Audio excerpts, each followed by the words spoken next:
কোরআন থেকে নাজিলকৃত এই লাশ, ফিরআউনের লাশ।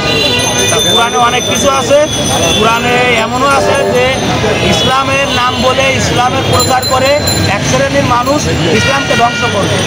এইরকম যারা আছেন আপনারা, তারা তো ইসলামকে ধ্বংস করেন না। ইসলাম শান্তিপ্রিয় একটা ধর্ম, ইসলাম সবার ঊর্ধ্বে, ইসলামের আগে পরে কেউ নেই। ইসলাম ইসলামী, ওর রব আল্লাহ, ওর একজন যে উম্মত, সে হচ্ছে আমার হযরত মুহাম্মদ সাল্লাল্লাহু আলাইহি সাল্লাম, যে সর্বপ্রথম নবীও বলেছে যে আমি মুহাম্মাদের উম্মত হব।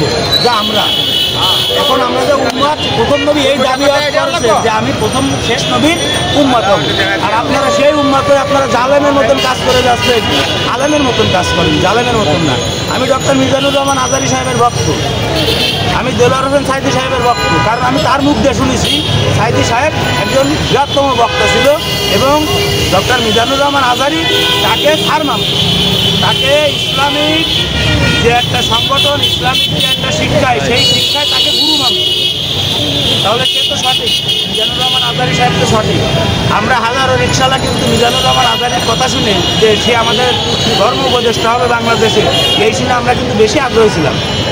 বিশেষ করে আমি আমার ব্যক্তিগত জায়গা থেকে ডক্টর মিজানুর রহমান আজারী সাহেবের কথা শুনে বেশি আগ্রহী গেছি।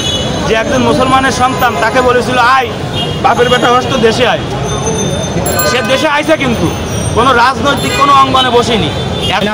নবী সাহেব বললে কি যে ফিরআউন দাড়ি রাখতেছে, নমরুদ দাড়ি রাখতেছে, তাহলে ওকে দাড়ি যদি বড় হয়ে যায় তাহলে ওরা আমাদের সে বাচ্চা হবে। তাহলে কে দেবে? যার ভিতরে ইসলাম এবং ঈমান আছে তার দাড়ি এই মুঠবার হলেও হবে, এই মুঠবার হলেও সে আমার ইসলামের বাচ্চা হতে পারবে। এত বড় দাড়ি লাগবে, এত বড় দাড়ি রে রাস্তায় আমাকে চিন্তানার দেয় সাহায্য করেন। ওরে যদি ধরা হয় তুমি কি কাজ করে চিন্তানা, আমি বাবু ওরে যদি ধরা হয় তুমি কি কাজ করো, আমি অমুক, আমি এই কাজ করি, আমি ওই কাজ করি। ওদের কোনো আধার কার্ডই নেই, আই কার্ড নেই, কোনো মানে একটাতে ওদের সে যে একটা দায়িত্ব আছে এর কোনো কার্ডই নেই।